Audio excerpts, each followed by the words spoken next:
All right, guys, here we are again. It's a rainy day here in PA, but yeah, it's a good day nonetheless. Good day to be alive, and just happy to be here and happy to have another great guest on the show. Someone I met on the wonderful pod match, and he's a good, jolly guy. I'm just happy to get to know him. We haven't really had any prep. We're just gonna jump into it and talk, so it'll be fun. Anyway, buddy, you want to tell us your name, a little bit about yourself? Steve Wilson. I'm 76, living in Scottsdale, Arizona. Um, a little bit about me. Um, I'm retired.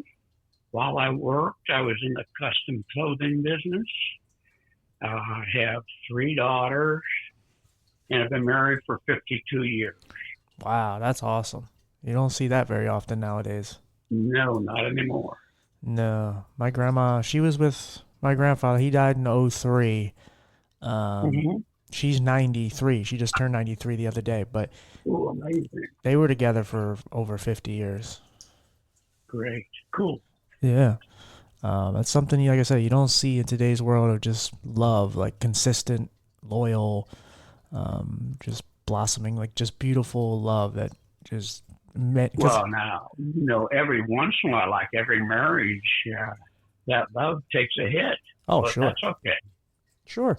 But I mean, that's what you sign up for better or for worse. And then you kind That's of right. you hope to work it out in the Right. end. I mean, obviously some things aren't reconcilable, um, but most things are. I believe if you're truly in love with somebody, anyway. Yes. So why don't you kind of tell us a little bit of just in general about like your story and why we met? Because we have something sort of in common. Okay. Well, when I was a young kid, up till 9 years of age, I was a normal kid. Loved everything. That's a stretch. Uh, liked doing sports, was a good student, and so on.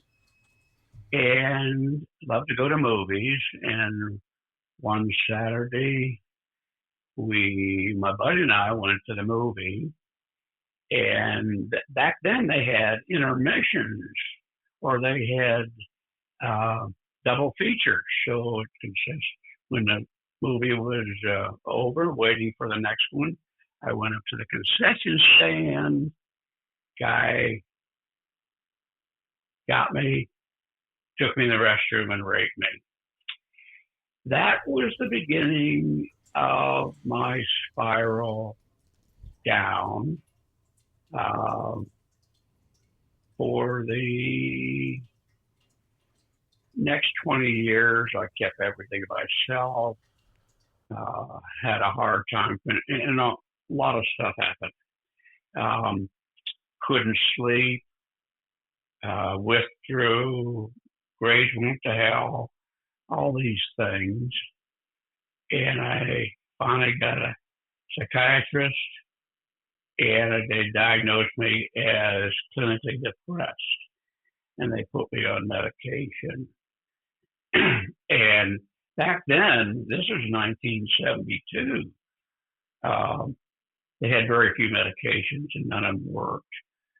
And I got worse and worse. So they said, "We made a mistake. We really should have diagnosed you as bipolar." And as soon as I got a bipolar medication, lithium, I started to get better. Okay, good. Yes, I have a few friends who suffer from bipolar disorder. I myself just mainly struggle just with depression, anxiety. I mean, I'm also legally blind, but yes, I No kidding. yeah, yeah. I lost most of my sight when I was 4 years old. Oh, I'm sorry to hear that. No, it's okay. I live a really good life actually. Like I have this Good. the little bit of sight that I do have. I make it count. So I live on my own. I take care of myself. I work and I do everything that anyone else can do. I just do it in my own way. Tremendous, tremendous. Yeah.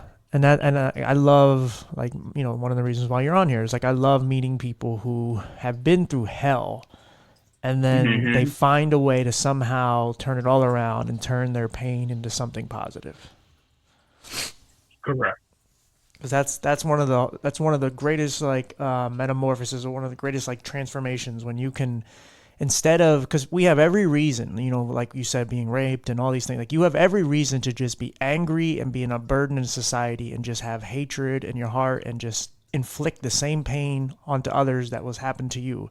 But instead, you decide to better yourself, and you decide to try to make this world a better place, and you think about that young version of you who was vulnerable and it was hurt, and you want nothing to happen to that person, even if it's not you. Well, you should understand, and your audience should understand that it doesn't happen overnight. Absolutely not. It's a long, long journey, and for me, it took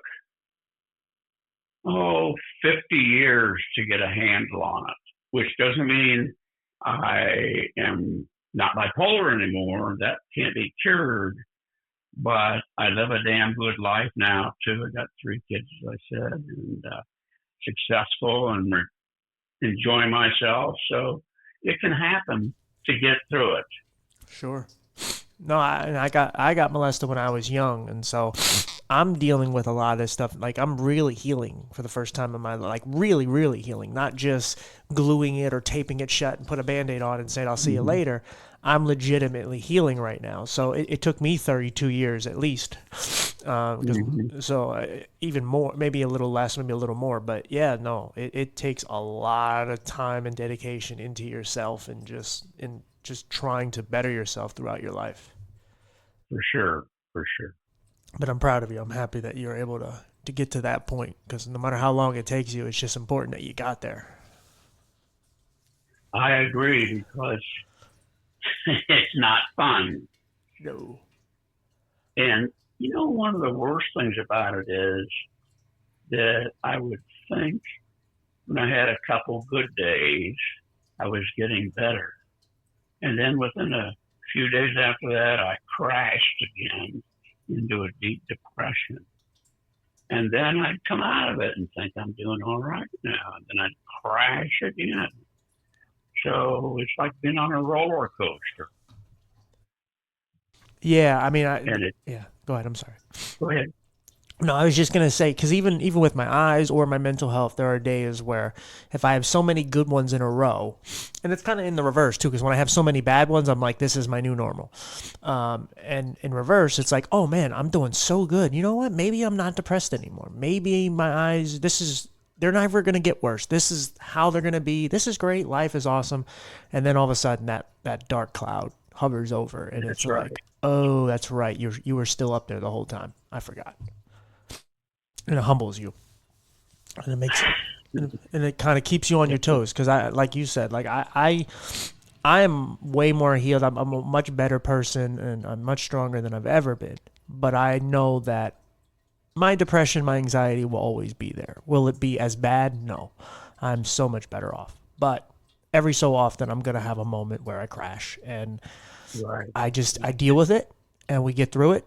We shake it off, and then we start the next day. That is right. That is right. And One thing that I had a problem with for a long time, many, many, many years, was the lack of support that I received. Um, People don't understand, and they don't really care to understand what all of us are going through. Even my wife didn't understand it.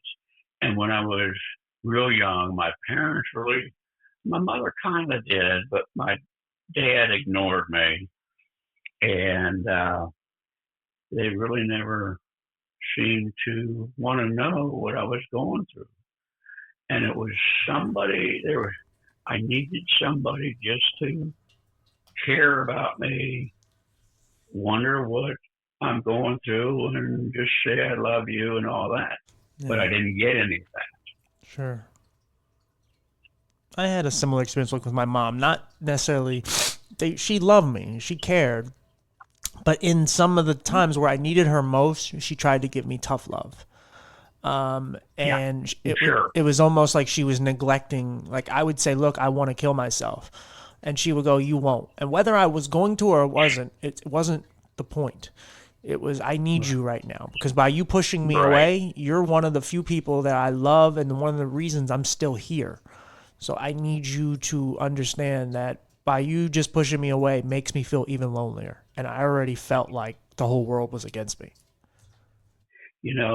And people, or not people, I didn't let anybody know, but people all over will tell me or you, oh, just go for a walk Right. or Exercise or go ride whatever. a bike or something. That'll make you feel better. Yeah. That just made me feel worse. Yeah. Yeah. I hear you. Yeah. And I mean, look, it is good to pull yourself out of your comfort zone and exercise, and all that does help. But when you're at your worst, nothing seems pleasant. Like I always Yeah. said, like when I'm at my lowest, I look at my life through a dark like lens, like everything is on fire. So I look at my job Okay. and I go, this is the worst job on planet Earth. I'm gonna get fired. This sucks.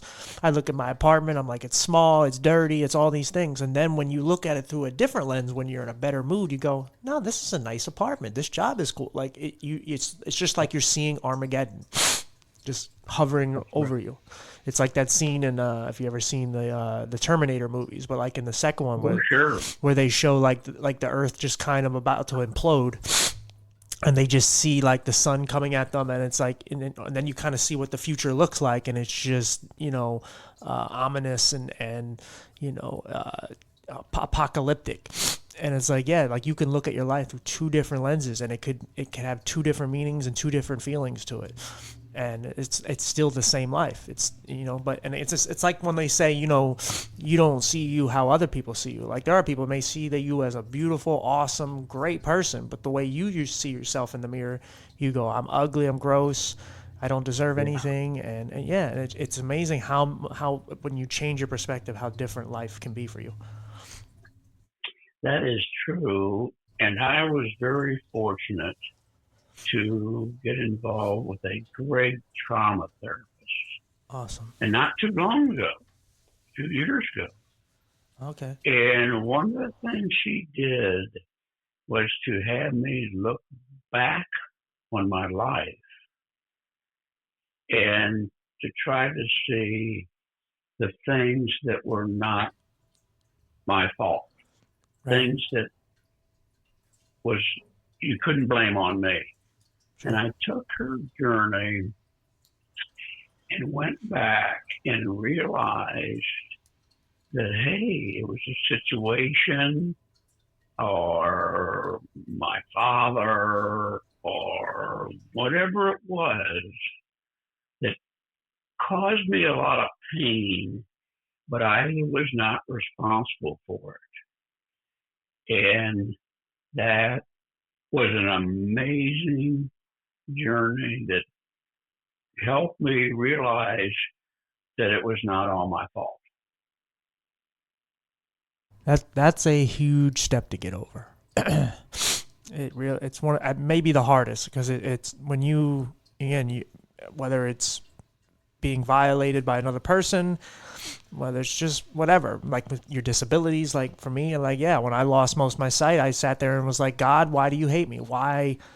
Why did you take my eyesight away from me? Why did I deserve that? I was a kid who just loved life, and now I hate it. And Yeah, when you finally get to the fact that hey, yeah, I was touched, and hey, I was bullied, and all these things, and I lost my sight, it's not your fault. And then you realize that like these things made you who you are, and they made you a better person, even yeah, how dark and twisted it may seem.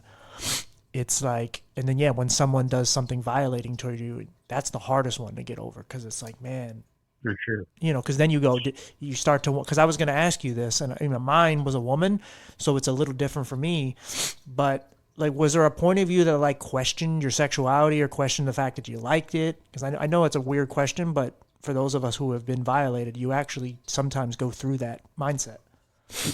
Well, definitely. Now, mine, the guy who raped me, I never saw his face. I don't know who he was.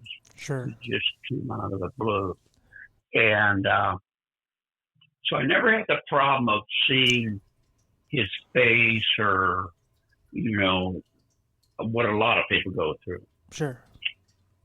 But what it did was screw me up in my sexual endeavors. Okay.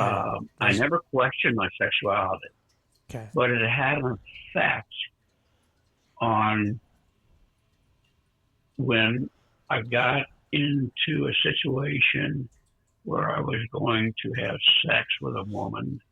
Many times I couldn't perform, not because I couldn't get an erection, but it was because my mind said, hell, you don't want to go through this again.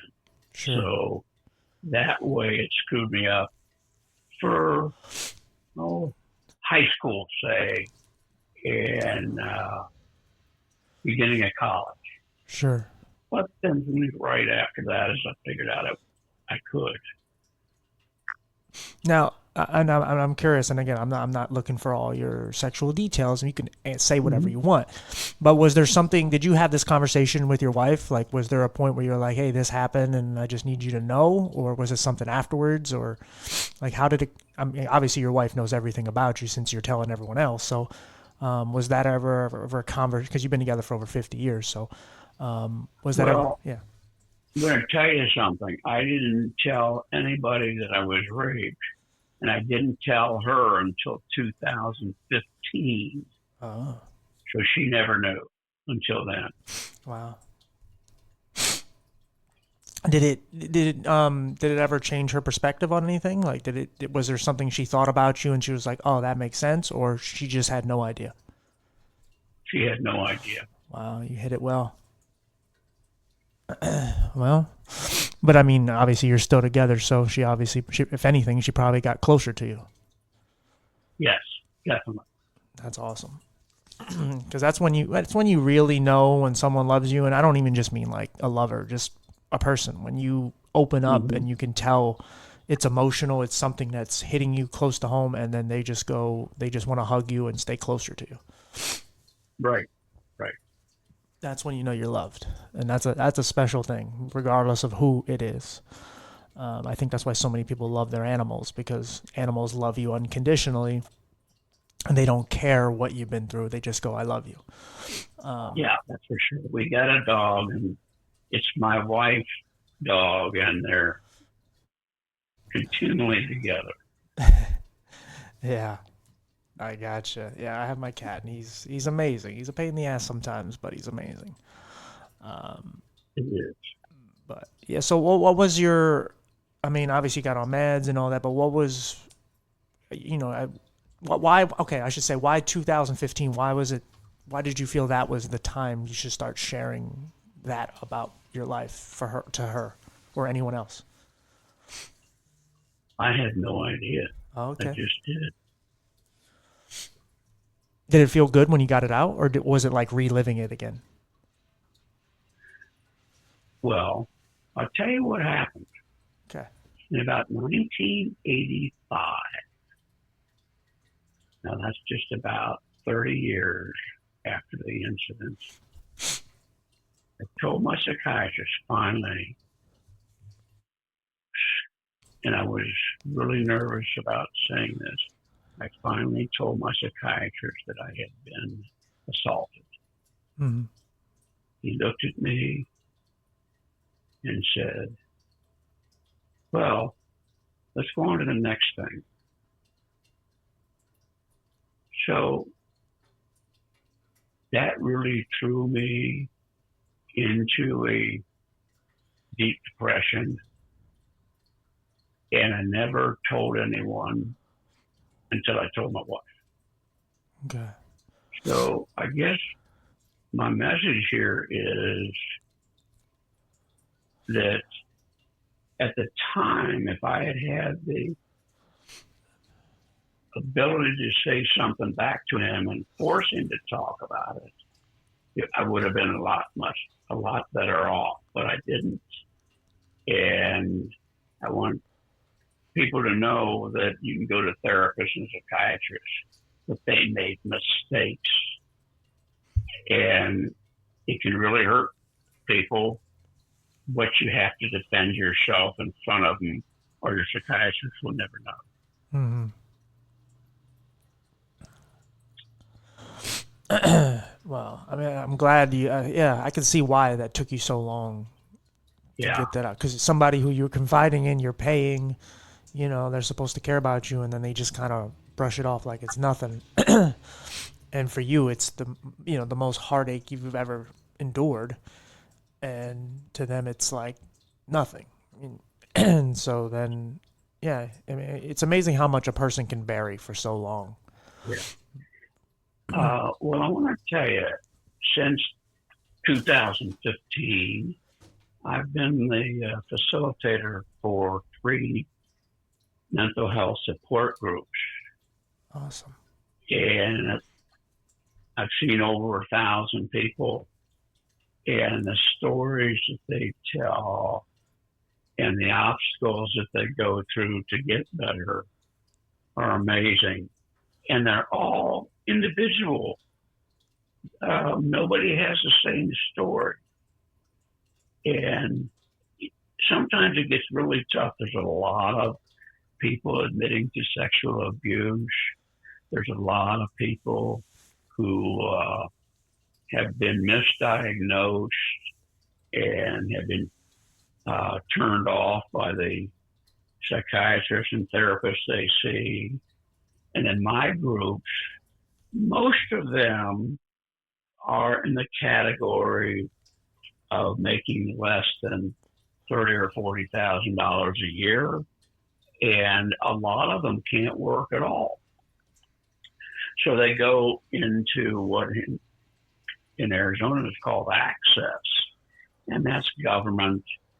Or they got you can get on disability, and you can get therapists, you can get your medication, all these things for no cost.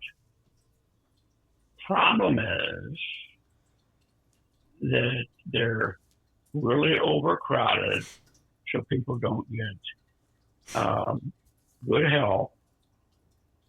And if they're on disability, and disability pays about $20,000 a year, which is not much for anybody. No.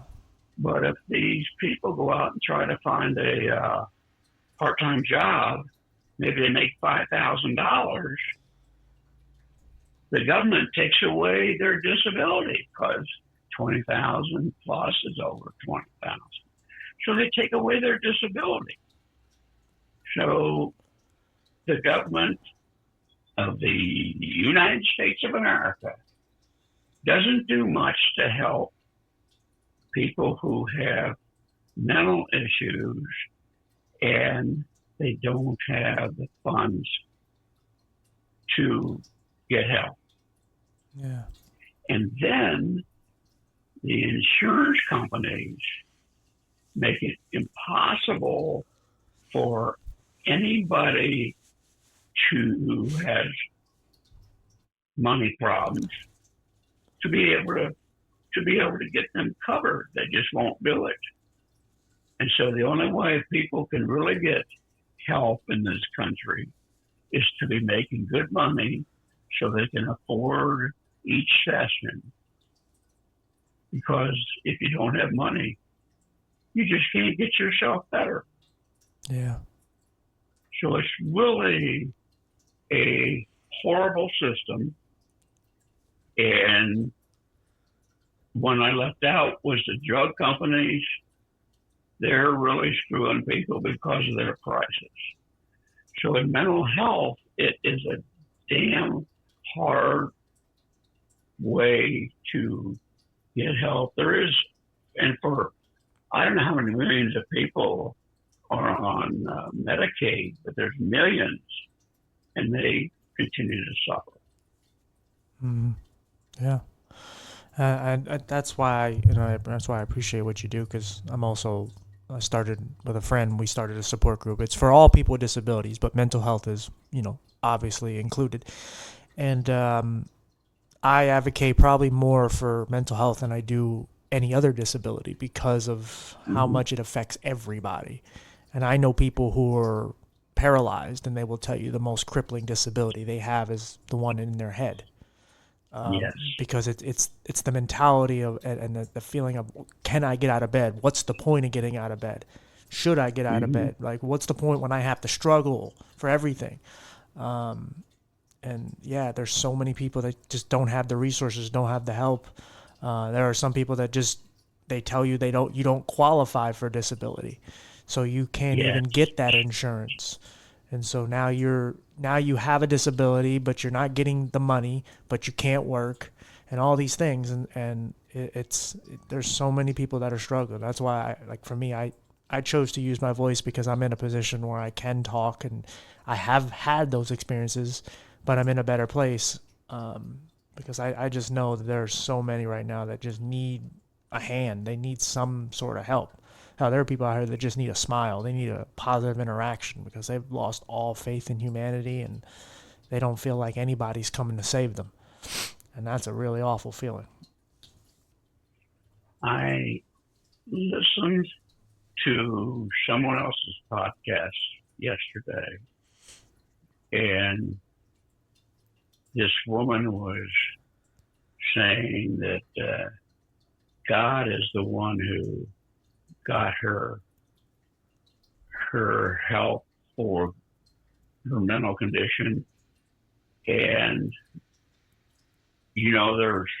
there's a lot of people who believe in that. There's just as many people who don't, and we are not allowed to talk about religion or politics in my group. But she, when I was about 20, every night I would read a certain passage from the Bible. Uh, Now, I was never too religious at all, but I kept thinking, God, please help me. Please help me. Mm, And then one day I said, to hell with that. He isn't going to do anything for me. I got to do it on my own. right. And I became an atheist. Still I am. And I think it was one of the best moves I ever made because, if you're going to wait for some special thing to come out and save you, it isn't going to happen too often. Right. You got to do this.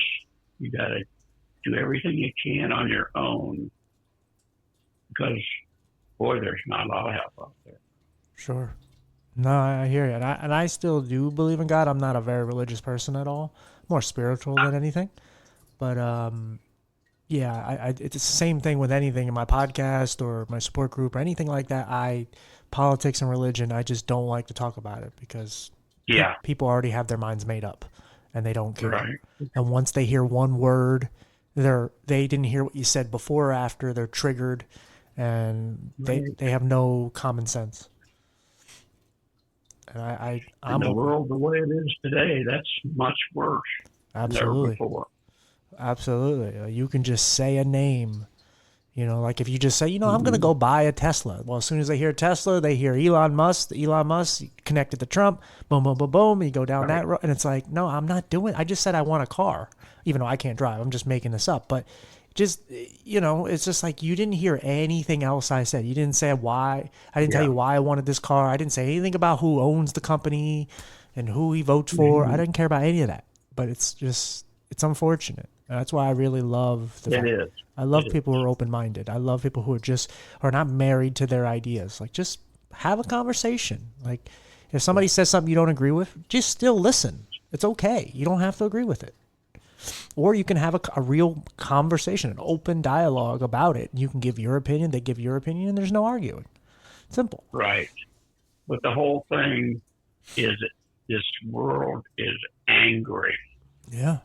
and that's why everybody is, you know, what do you say? not willing to listen to the other person. No. They either talk over each other or they wait for the other Mm-hmm. person to speak, but they never listen to what they said. You know, one thing I found with some of the people in my groups, um, even if they have their opinions, it doesn't make any difference. But if I say something in the group or another person says something that is no big deal, not hurting anything, these people get so upset. Mm-hmm. And I have one person who, every time she doesn't like something, she gets out of the group right away and then writes me a nasty email. Uh, One of And those. so I've learned all these years that, you know, they'll tell the people who train you will tell you, um, try not to say anything that upset anybody. Don't trigger anybody. Sure. But the problem is no one knows what somebody else's trigger is going to be. Right. And it's it's not difficult for me. I just say whatever I want to say at the time because there's no way in my groups I can worry about what someone might think because you're in a group and it's for the benefit of all of them. Yeah. And we're in this society now where everyone is offended by everything too. So Yeah, yeah. again, I don't know. For someone like me who has a hard life, I don't have many triggers anymore. Just because I all the awful things that I've heard about myself, I've said them louder. So like I have beaten myself into submission many times of just the awful things I've thought and said about myself. So now, if someone else were to say it, it just doesn't mean anything. But I also feel like the more Well, positivity you spread and the more kindness you show, it's really hard for anybody to kind of be like, oh, well, you're blind. It's like, okay, mm, thanks, cool. And so I get less hatred, I get less negativity now. Most of the people that like when I do stuff on TikTok or whatever, a lot of the people that troll and they'll come on and they'll say awful things. They're not saying awful things to me. They're just saying awful things just to be, a bully and just be humorous, even though it's not really funny to anyone else. But they're not necessarily attacking me. They're just being a nuisance. And I will say, like I said, the more I've found myself and the more positivity that has come within me, it's yeah, I see a difference on how people approach me, how people talk to me. Because I used to carry myself as a very mopey person. I was just sad and miserable, and people felt sorry for me, and people ran away from mm, me. Essentially, they didn't want. I felt invisible. But now that I carry myself in such a way, it's like, oh, he seems like a person worth approaching. Hello there, mm. sir. Well, I'll tell you what I did to cover up what I was going through is that I put on a mask Yep. and I didn't let anybody know. I was a very popular student in college, high school, everything. And I went through that. Nobody knew what I was going through. Nobody ever thought I was going through anything. But inside, I was crumbling. Yes, I did a video about that. I put on a hat and then I put on a pair of glasses.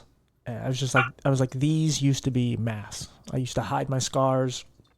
I Mm-hmm. used to hide from the world. I didn't want people to see that I had a vision problem. And now, I just kind of threw them to the side and I said, I'm free. I don't need these anymore. Right. Now they're just for style.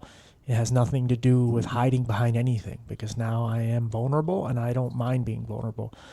You see me as is. There's nothing to hide anymore. That's true. So True. you got to remove the mask. And like I said, I love wearing a nice pair of shades, and also my eyes are very sensitive to the light, so I like wearing a pair of glasses. But I'm not. I'm no longer hiding behind them. Where someone's like, "Hey, your eye is blinking," or "Hey, your eye is looking the wrong way." I don't care anymore. It doesn't matter. It's whatever. They're a part of me. My eyes do weird things. So do I. So it is what it is. Yes. Um, so what are you kind of? I mean, it may be a weird question, but what are you kind of doing with your life today? Well, I mean, I know you said you have a bunch of support groups. Like, what are you doing? I Well, I mean, do 3 support groups a week. I do not attend any on my own okay, uh, for in somebody else's group because I get a lot out of the 3 groups I facilitate. Um, but you asked me what I'm doing in 2023. I wrote a book about my life. It was called Teetering on a Tightrope, My Bipolar Journey. And within that book, I laid out everything that I've been through. Um, it's not a long book. It's an easy read. And I just laid it out. I've been raped. I tried to kill my dad. All these things that happened to me in my life. And it's now going to be in its. I've revised part of the book, and it's being republished, and it'll come out in just a few days. But what I was doing it for was to try to help people who are being neglected or in some kind of situation with mental issues. And luckily or fantastically, I've gotten tremendous reviews on the book, over 4 points out of 5 on Amazon, and it has been very well received. awesome. So it's just something I wanted to do and had to do. And that's what I've been doing, what I did in 2023. Since then, I've just enjoyed my retired life. I've never felt better. And I swim every day, and everything is good. So that's where I am now. That's awesome. How's it? How does your bipolar disorder? Are you still on meds? Like, how does it still affect you anymore? What'd you say? Are you still like with your bipolar disorder? Are you still taking medication? Is it still affecting you to Oh, this yeah. day? Okay. I took the lithium for 20 years. Okay. And when I went in for some reason to the doctor, they found out that the lithium had destroyed my kidney. Oh. So in 2021, but I want to say, and when they discovered the lithium had screwed me up, they immediately shifted it to the Mictal. Everything was perfect. So, but I had the kidney to deal with. I went through dialysis, and I had a transplant in 2021. So that problem was, the reason I bring it up is because there are definite problems with drugs. And although I had no idea about the kidney, but when things come up, say the drugs are making you sick, or the drugs you feel aren't working, you have got to tell the therapist what's going on. Because what most people do is go into their therapy session, the doctor asks them how they're doing, and they go, "Oh, I'm fine, no problems." So the doctor never knows that the drugs are having ill effects, and you just spiral into that. So you've got to be your best advocate. Or a lot of times you go on taking the drugs for a long time, and you don't get better. Or you just stop taking them on your own, and that's as bad. I've also learned that 50% of the medications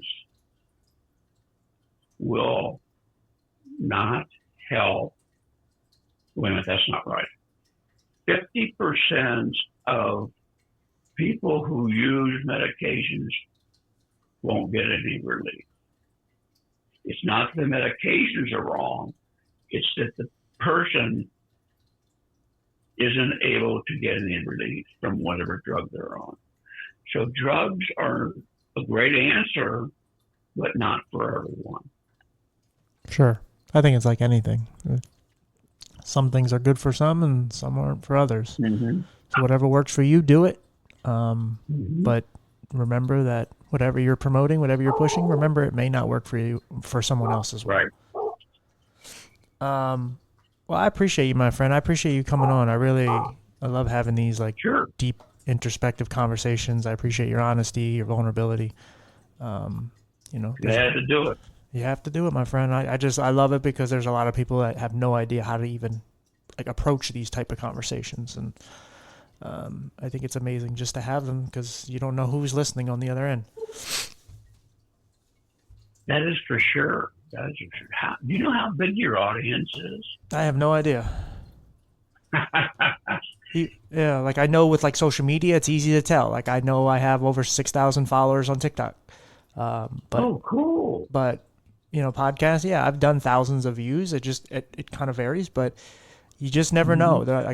There's a lot of people you always look at those who comment, and subscribe and all that. You can tell with those people, but there are a lot of people that just watch you from the shadows, and it's just they're even too afraid to even put a like or to say thank you. I've had people reach out. There was one woman who became a friend and a guest on the podcast. She was like, "I've been watching your content for 3 years." And I'm like, "I've never seen you before." She's like, "Yeah, you helped get me through some really tough times." And I'm like, I don't know you, but I'm grateful. So yeah, like I said, you just never know who's watching you. That is for sure. Well, I appreciate you, my friend. I really hope we can keep in touch. I'd love to. I'd love to. Maybe we can do another one of these sometime. Take care of yourself. I'm amazed at how you've been able to get through life. I appreciate it. I was never bullied, but a lot of my people in my groups have been, and it's tragic. Oh, it is. Absolutely. Yeah, no, I appreciate it. Same to you, my friend. I don't know how you got through it, but you did, and it's all that matters. Yep, for sure.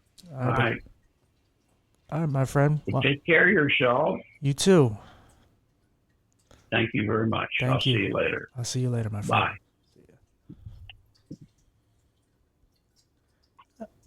All right, guys, that was great. I didn't know where that was going to go. Honestly, I didn't know his entire story, but he came out right out of the batter's box and just hit it. I was like, oh, all right, we're going there.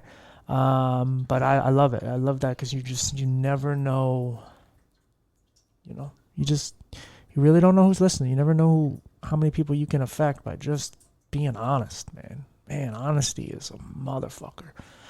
If you can just say something, you can get that visceral feeling of wow, they said what? Because I want people to know that I'm not the only one out here doing this, man. There's a lot of people overcoming so many obstacles. You can too. Find that voice, man. Find that voice. You are gonna find it, but you have to want it. You can't just expect it to happen. Whether you believe in God or not, what he was saying, you got to put in a lot of the work yourself. Everybody likes to give all the credit to God, but the thing is, God isn't going to do everything for you. You have to do a lot of the work. He's going to guide you. He's going to help you along the way, but he's not going to do it all for you. So please know that. All right? I love you. I hope you have a great day. Hope you have a great week, and I'll see you next week. All right? See y'all later. Bye, guys.